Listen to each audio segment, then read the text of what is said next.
네, 여러분 반갑습니다. 이명표 칼럼입니다. 자, 오늘 준비한 경기는 프로토 승부식 21회차 막바지 2월 17일 금요일 NBA 두 경기 분석입니다.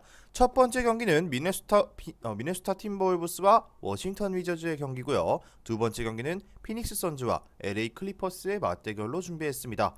지금 바로 첫 번째 경기부터 분석 바로 시작해 보도록 하겠습니다.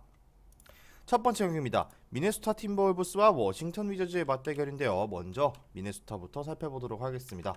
자, 미네소타는 최근 11경기에서 7승을 기록하면서 생각보다 잘 경기를 풀어나가고 있다. 해나가고 있다. 자, 지난 14일 댈러스 원정에서 승리를 시켰고요. 4쿼터 카이리 어빙의 신들린 26점 몰빵 탓에 조금은 똥줄을 타기는 했지만 경기 내내 주도권을 쥐고 있었던 쪽은 명백히 미네소타였다는 것이 중요합니다. 자, 이 미네소타의 에드워즈가 차세대 슈퍼스타로 손색이 없다라고 느껴졌고요. 훌륭한 공격 수비 공수 겸장이 될 조짐이 보였다. 자, 또한 고베어와 카일 앤더슨이 부상을 달고 출전을 감행하면서 공수 양쪽에서 굉장히 중요한 역할을 해줬던 것이 지난 7승에서 가장 큰 핵심 포인트였다고 볼 수 있습니다. 자, 고베어와 앤더슨이 부상에도 불구하고 중요한 역할을 해준 것이 크다. 이렇게 정리를 하겠습니다. 자, 이 두 선수는 이번 경기 역시 출전 여부가 불투명하지만 부상 톤을 보일 가능성을 배제해서는 안 될 것으로 보여집니다. 자, 다음은 원정팀 워싱턴입니다. 자, 워싱턴은 지난 15일 포틀랜드 원정 경기에서 126대 101로 완승을 기록했다. 자, 건강한 포르징기스가 확실히 훌륭한 선수라는 것을 새삼 깨닫게 되는 시즌인데요. 브래들리 빌은 진정한 리더로서 다시 한번 거듭나고 있고 쿠즈마는 복귀전에서 33점을 맹폭하는 활약을 했습니다. 하지만 이번 경기는 미네소타가 유리할 수밖에 없는 경기인데요. 왜냐? 위저즈는 4일 동안 세 번째 원정 경기를 치르는 입장이기 때문에 체력적으로 부담이 없을 수가 없습니다. 자, 반면 미네소타는 원정 4연전을 끝내고 이틀간 쉬고 홈 경기를 치른다. 자, 안방에서는 서부 1위 덴버까지도 30점 차 가비지 타임으로 박살낼 만큼 경기력이 좋은 팀이 바로 미네소타입니다. 여기에 고베어와 앤더슨이 다시 한번 출전을 감행한다면 포르징기스와 쿠즈마의 수비 매치업이 가능하다는 것도 핵심적이고, 반면 워싱턴에는 앤서니 에드워즈를 막을 수 있는 수비 자원이 없다는 게 굉장히 큰 차이점으로 작용할 것으로 보여집니다. 자, 그렇다면 언더오버인데 이번 경기는 엄청난 난타전으로 흘러갈 가능성이 있다고 본다. 왜냐? 자, 올 시즌 양팀의 첫 번째 맞대결은 지난 11월 말에 있었는데요. 당시 위저즈가 홈에서 142대 127로 승리한 바 있습니다. 포르징기스가 이날 경기에서 41점을, 쿠즈마가 23점을, 그리고 브래들리 빌이 22점을 기록하는 등 빅3의 화력이 실로 대단했는데요. 자, 그런데 미네소타는 마이크 콘리를 영입하면서 고베어를 공격에서 살릴 수 있게 되었고, 자, 마이크 콘리를 영입하면서 루디 고베어를 공격에서 살려낼 수 있고 경기 운영 또한 이전에 비해서 더 안정적으로 돌아가게 되었다는 점은 공격 효율의 증대가 예상되는데, 게다가 최근 고득점과 고실점을 반복하고 있다는 점에서 봤을 때 이번 경기도 마찬가지로 화끈한 점수 쟁탈전 양상으로 전개될 가능성이 높다고 보여지면서, 자, 이 경기의 중요 포인트는 워싱턴은 4일 동안 세 번째 원정 경기를 치르고 있고 미네소타는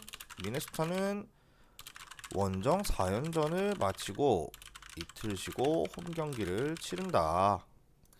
자, 그렇다면 추천픽으로는 미네소타 승리, 미네소타 핸디승, 그리고 다득점까지 예상해 보도록 하겠습니다.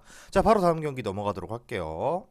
금일 준비한 프로토 승부식 20회차 1869.40배당 고배당 조합입니다. 자, 조합이 궁금하신 분들은 영상 끝까지 시청하시고 영상 아래에 고정 댓글에 링크로 문의 주셔서 수익방 입장하시면 매일마다 고배당 조합 한 조합, 주력 조합 한 조합씩 무료로 받아보실 수 있습니다. 자, 다음 경기는 피닉스 선즈와 LA 클리퍼스의 맞대결로 준비했습니다. 이 경기도 마찬가지로 두 팀의 지난 경기 내용부터 간략하게 정리를 해보도록 하겠습니다. 자, 먼저 피닉스 선즈부터 정리해보도록 하겠습니다. 자, 피닉스 선즈도 되게 말이 많죠. 피닉스는 확실히 저력이 있는 팀이다. 최근 듀란트 트레이드의 반대급부로 좋은 선수들을 죄다 내줬고, 듀란트는 부상으로 출전하지 못하고 있음에도 상승세를 타고 있는 피닉스다. 자, 지난 15일 킹스전에서 120대 109로 승리를 기록했고, 최근 14경기에서 11승을 수확하는 데 성공했습니다. 데빈 부커가 햄스트링 통증을 떨쳐낸 듯 다시 한번 날아오기 시작했고, 크리스 폴의 신들린 19개의 어시스트도 빛났는데요. 자, 디안드레 에이튼은 확실히 본인이 얼마나 적극적으로 대시하느냐에 따라 퍼포먼스가 많이 갈리는데요. 자, 마인드 컨트롤을 제대로만 할 수 있다면 연봉값을 충분히 하고도 남을 선수라고 느껴집니다. 자, 다음은 클리퍼스인데요. 클리퍼스는 15일 워리어스와 홈경기에서 134대 124로 승리했다. 덕분에 2연패의 사슬을 끊어낼 수 있었다. 자, 한 경기 휴식을 마치고 복귀한 레너드가 33점을 기록하면서 승리했고요. 노먼 파월은 팀 내에서 가장 믿음직한 활약을 이어가고 있습니다. 게다가 트레이드 마감일을 활용하여 에릭 고든과 본즈 하일랜드에 영입하는데 성공했다. 이것도 굉장히 큰데 벤치 전력을 더욱더 살찌웠다는 것인데요. 선즈는 최근 뎁스가 많이 얕아졌고 벤치 득점력이 뚝 떨어진 것이 굉장히 큰 문제가 될 수 있는데요. 클리퍼스는 이제 부상자가 없고 전원 출격 대기 상태인데 테렌스맨과 노먼 파월 덕분에 에너지 레벨 싸움에서도 크게 밀리지는 않을 것으로 보여지고, 또한 폴 조지와 카와이 레너드 원투펀치는 데빈 부커에 대한 의존도가 높은 피닉스를 상대로 보다 더 활약할 수 있다고 보여집니다. 자, 그렇다면 이 경기 언더 오버인데요. 선즈는 최근 조시 오코기를 선발로 기용하고 있다. 그의 활약이 기대 이상인데, 자, 오코기와 크레이기 포워드 라인을 맡아주면서 선즈의 수비가 안정을 찾아가고 있다는 것이 굉장히 중요한 대목인데요.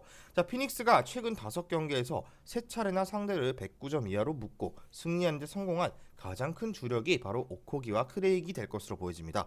자, 클리퍼스는 최근 공수가 굉장히 오락가락하지만 이제는 100% 풀전력 가동이 가능해졌고 다시 템포를 죽여가면서 수비에 집중할 수 있는 여건이 마련되었다고 봅니다. 자, 뿐만 아니라 올 시즌 양 팀의 2차례 맞대결이 모두 197.5점 기준 언더로 끝났다는 것을 잊지 마셔야 합니다. 이번에도 저득점 경기가 가능하다고 보는 핵심적인 이유입니다.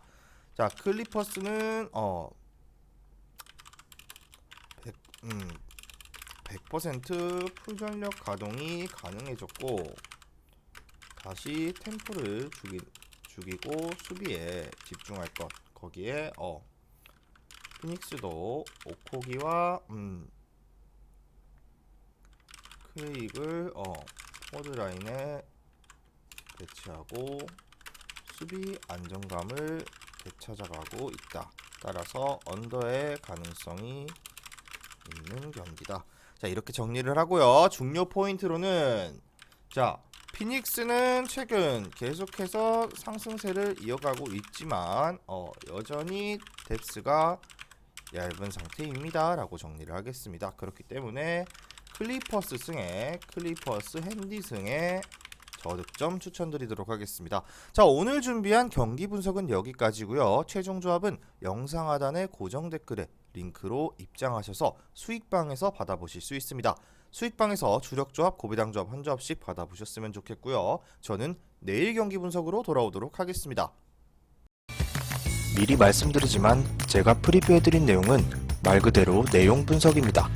수익으로 이어지는 최종 조합은 유튜브에 공개할 수가 없기 때문에 현재 영상 고정 댓글로 카톡 주시면 경기별 실시간 라인업 및 심판 성향까지 분석한 최종 조합 드리겠습니다. 저를 모르시는 분도 건승하시는 하루 되세요.